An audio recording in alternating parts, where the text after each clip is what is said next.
Is it your first mat?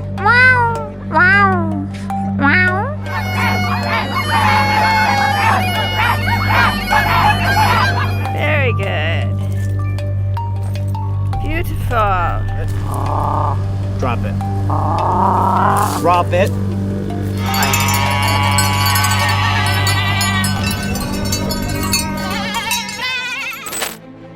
Si un homme peut devenir une femme simplement parce qu'il a décidé de changer de sexe, pourquoi ne pourrait-il pas aussi se transformer en chien ou en chat s'il le souhaite? Cette question peut sembler insensée, mais il existe un groupe de personnes qui utilisent cet argument et cessent de vivre comme des êtres humains parce qu'elles se voient comme des animaux. Et pire encore, elles se battent pour que la société les perçoive de cette manière. Ce sont les transespèces. Mais au fond, pourquoi ces personnes croient-elles qu'elles sont des animaux? Que dit la parole de Dieu à ce sujet? Est-ce seulement une question psychologique ou y a-t-il une action démoniaque derrière tout cela? Dans la vidéo d'aujourd'hui, je vais répondre à toutes ces questions et plus encore, je vais vous montrer 5 personnes qui ont renoncé à leur vie pour vivre comme des animaux et, à la fin, je donnerai mon avis sincère sur les transespèces. Mais avant de commencer, je vous demande simplement de vous abonner à ma chaîne. Il vous suffit de cliquer sur le bouton s'abonner et d'activer la cloche de notification pour ne manquer aucune de mes vidéos. Je veux vous aider à grandir spirituellement avec Dieu, alors venez participer avec moi, d'accord? Maintenant, allons-y. Selon les spécialistes, les transespèces sont des personnes souffrant d'un type de trouble de l'identité. Elles vivent dans un monde irréel, où elles se voient comme des animaux piégés dans des corps humains.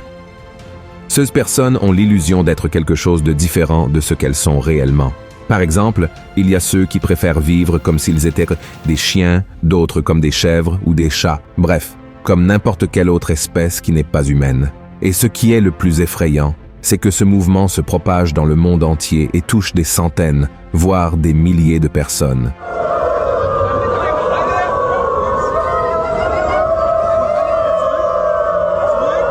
Il y a même des récits d'un homme qui croyait être un cerf et qui, vêtu comme tel, a été abattu par un chasseur alors qu'il marchait dans une forêt aux États-Unis et a failli perdre la vie.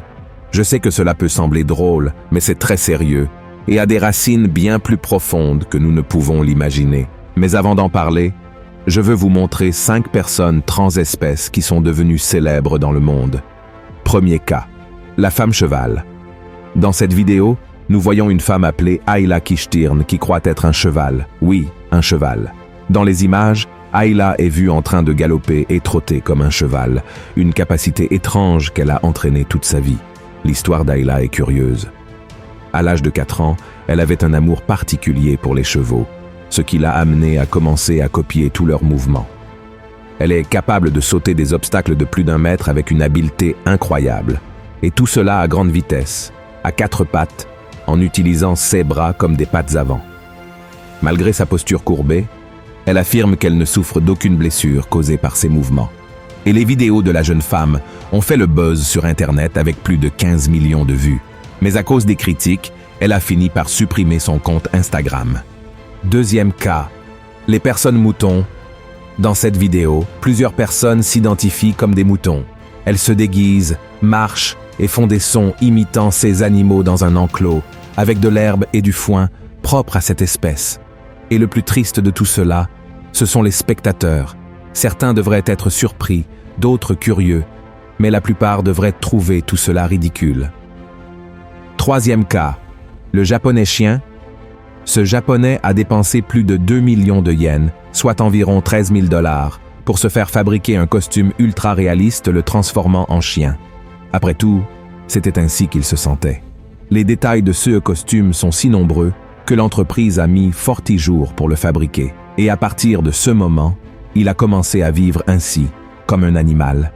Il répète même tous les comportements du chien de la race qu'il croit être, le coller, et ne se voit plus comme un être humain. Et vous, qu'en pensez-vous? Écrivez-le dans les commentaires. Quatrième cas, l'homme dalmatien. Frère, regardez l'histoire de cet homme et voyez si ce n'est pas à réfléchir. Il a 32 ans et est allé à une émission de télévision parce qu'il voulait être reconnu comme un dalmatien. Il a dit que, tout comme les personnes transsexuelles ont le droit d'être reconnues pour le sexe qu'elles croient être et non pour le sexe auquel elles sont nées, il a le droit d'être reconnu comme un chien et non comme un humain.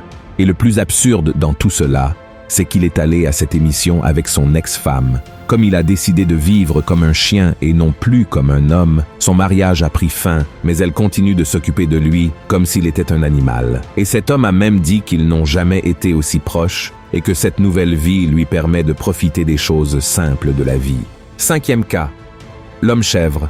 Thomas, un graphiste londonien de 34 ans, a décidé de faire une pause dans la vie humaine qu'il trouvait trop compliquée et pleine de problèmes pour vivre un temps comme une chèvre.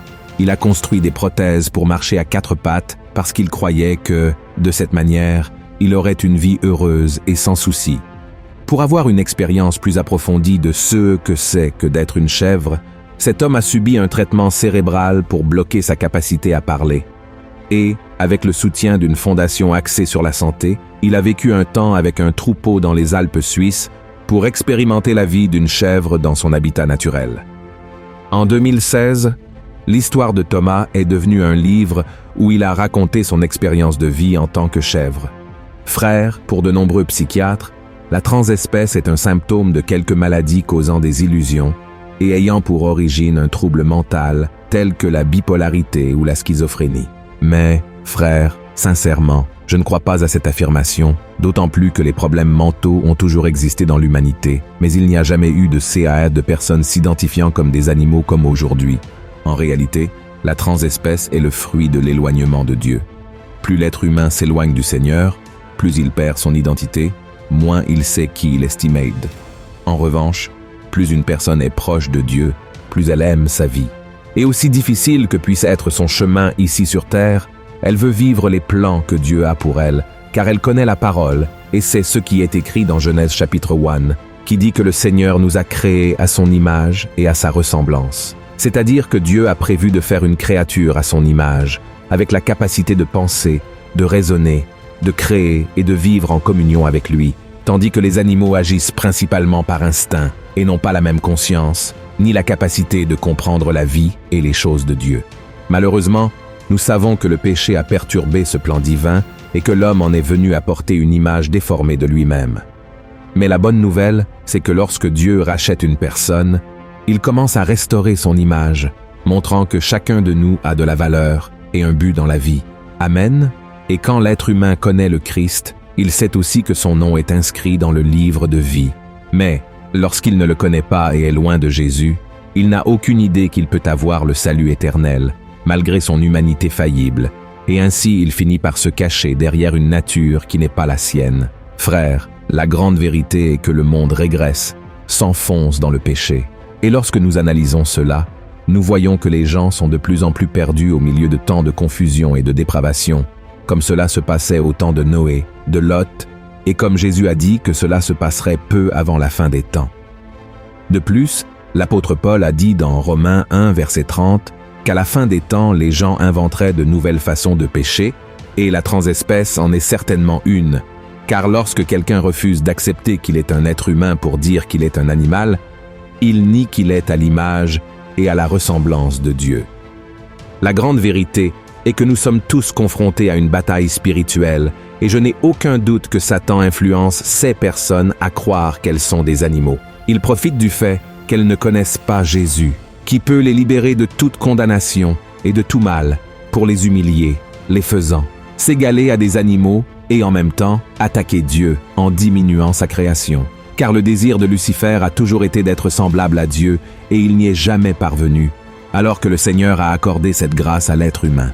C'est pourquoi l'ennemi a tant de haine contre nous et il fait tout pour nous attaquer et nous éloigner de la présence du Père. Vous voyez comme le diable est perfide. Alors, frères, Jésus revient et nous devons être attentifs à tous les signes. Nous ne connaissons ni le jour, ni l'heure à laquelle cela arrivera, mais lorsque nous regardons des situations comme celle des transespèces, nous réalisons que nous nous approchons de la fin, et rappelons que nous ne devons pas persécuter ces personnes, encore moins les ridiculiser ou les mépriser. Le monde a déjà été assez cruel avec elles, n'est-ce pas? C'est pourquoi nous devons suivre l'exemple du Christ et faire ce qu'il ferait s'il était à notre place. Nous devons prier pour ces personnes, tendre la main pour qu'elles soient libérées de cet esclavage et trouvent en Christ leur véritable identité, celle de fils et filles de Dieu, car elles aussi méritent d'être sauvées et de passer l'éternité aux côtés du Père au paradis. Amen. Si vous avez aimé ce message, partagez-le avec vos amis et votre famille et abonnez-vous à ma chaîne. Je vous attends dans la prochaine vidéo. Que Dieu vous bénisse puissamment.